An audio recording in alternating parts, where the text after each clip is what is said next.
Hello and welcome my dear friends, कैसे हैं आप सब। उम्मीद करती हूँ आप सब स्वस्थ होंगे, मस्त होंगे। तो जितने लोग भी मेरे चैनल पर नए हैं उन लोग से हाथ जोड़कर विनती है कि मेरे चैनल को सब्सक्राइब करें, लाइक करें, फॉलो करें और बैंकिंग से जुड़ी हर छोटे बड़ी अपडेट के लिए मेरे चैनल बैंकर दीदी को फॉलो कर लें।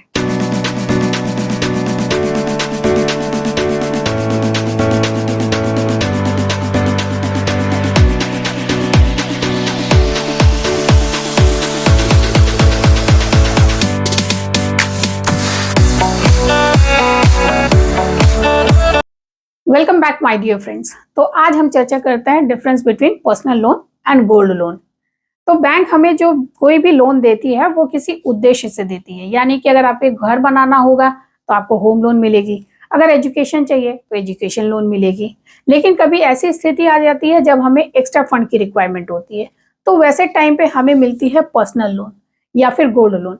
लेकिन अब दोनों में अंतर क्या है ये हम जान लेते हैं, और क्या आपको सुविधा पड़ेगी ये आप अपने इस अंतर से अपने आप को जांच लीजिएगा। सबसे पहले बात करें गोल्ड लोन की, तो इसमें इसकी जो सिक्योरिटी होती है वो गोल्ड होती है, और इसमें जो इसकी सिक्योरिटी होती है वो इसकी इनकम होती है। यानी कि अगर सैलरीड पर्सन है तो उनकी सैलरी के अकॉर्डिंग उन्हें पर्सनल लोन दी जाती है, जबकि ये जो गोल्ड लोन है उसमें हमारी सिक्योरिटी गोल्ड होती है। इसका अप्रूवल बहुत फास्ट होता है, क्योंकि वो गोल्ड है। वो हमारा जो गोल्ड होता है 18 कैरेट, 22 कैरेट, 24 कैरेट, जितने की भी गोल्ड होती है वो उसकी माप कर ली जाती है और एक रेट फिक्स्ड होती है मार्केट वैल्यू के अकॉर्डिंग। तो सिंस कि वो गोल्ड जेन्युइन है, जिसे एक सोनार के द्वारा चेक कर लिया जाता है और सब चीज सही होने पर इसकी अप्रूवल तुरंत दी जाती है। देखा जाए तो with in half an hour भी इस लोन की प्रोसेस हो सकती है, जबकि इसकी चेकिंग, इसकी जो अप्रूवल होती है थोड़ी स्लो होती है, क्योंकि ये बहुत सारे क्राइटेरिया को फुलफिल करना पड़ता है। उसके इनकम को देखना पड़ता है, उसमें से उसके डिडक्शंस को देखने पड़ते हैं, फिर उसका सिबिल स्कोर चेक होती है कि क्रेडिट स्कोर इसकी कैसी है। जबकि इसमें कोई भी क्रेडिट स्कोर का कोई झंझट नहीं है, और लेकिन इसमें क्रेडिट स्कोर की भी चेकिंग होती है। तो इसकी अप्रूवल थोड़ी डिले होती है, लेकिन चूंकि ये गोल्ड है, जो हमारा सिक्योरिटी गोल्ड के रूप में है, हमें उसका वैल्यू ऑलरेडी मालूम है, इसलिए इसकी अप्रूवल बहुत फास्ट होती है और उसके बनिस्पत इसकी अप्रूवल थोड़ी स्लो होती है, टाइम टेकिंग होती है ये। अब इंटरेस्ट की बात करें तो ये हमारा 7 to 12% रेट होता है, रेट ऑफ इंटरेस्ट होती है। क्योंकि चूंकि गोल्ड है, ये हमारा सिक्योरिटी ऑलरेडी हमारे बैंक में जमा है और हमें इसकी वैल्यू भी पता है, तो हमारा रिपेमेंट ईजी हो जाता है। बैंक को उसके बैड लोन होने के चांसेस कम होते हैं, तो इसकी जो रेट ऑफ इंटरेस्ट होती है 7 to 12% में होती है, जबकि इसकी रेट ऑफ इंटरेस्ट 10 to 24% होती है।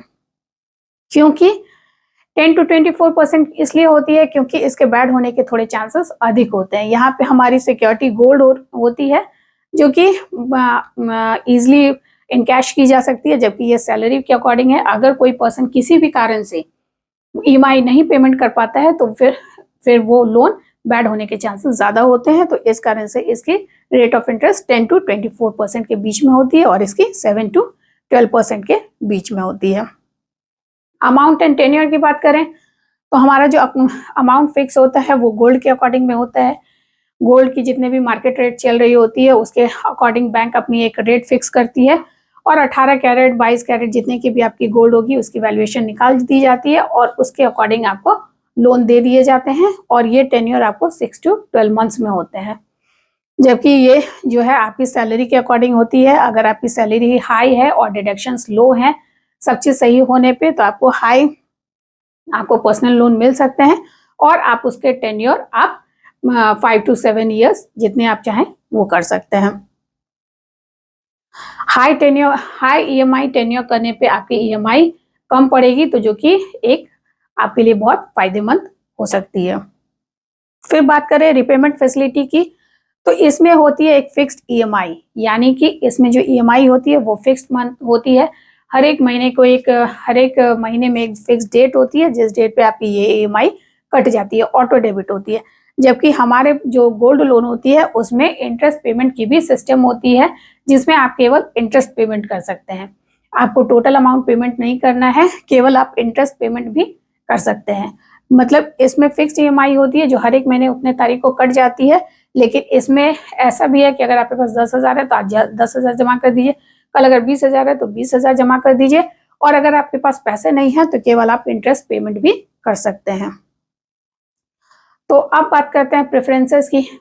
तो प्रेफरेंसेस की बात करें तो जैसे मैंने बात की कि इन टाइम्स ऑफ क्राइसिस अगर आपके पास जितने भी गोल्ड होंगे, गोल्ड की एक वैल्यूएशन सेट की जाती है अकॉर्डिंग टू मार्केट रेट। दिन ब दिन गोल्ड की वैल्यूएशन बढ़ती ही जा रही है, गोल्ड रेट बढ़ते ही जा रहे हैं, तो जितनी आपकी गोल्ड होगी बहुत easy process, with in half an hour भी ये आपको प्रोसेस करके अकाउंट में आपकी क्रेडिट हो जाएगी।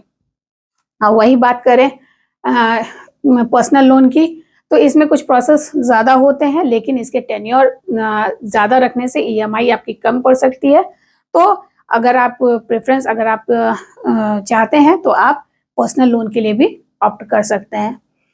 तो उम्मीद करती हूँ आपको मेरा ये वीडियो अच्छा लगा होगा। इससे संबंधित और भी अगर आपको कोई जानकारी चाहिए तो आप मुझे कमेंट बॉक्स कर सकते हैं, मैं सभी सवालों के जवाब दूंगी। तब तक के लिए गुड नाइट, शुभ रात्रि।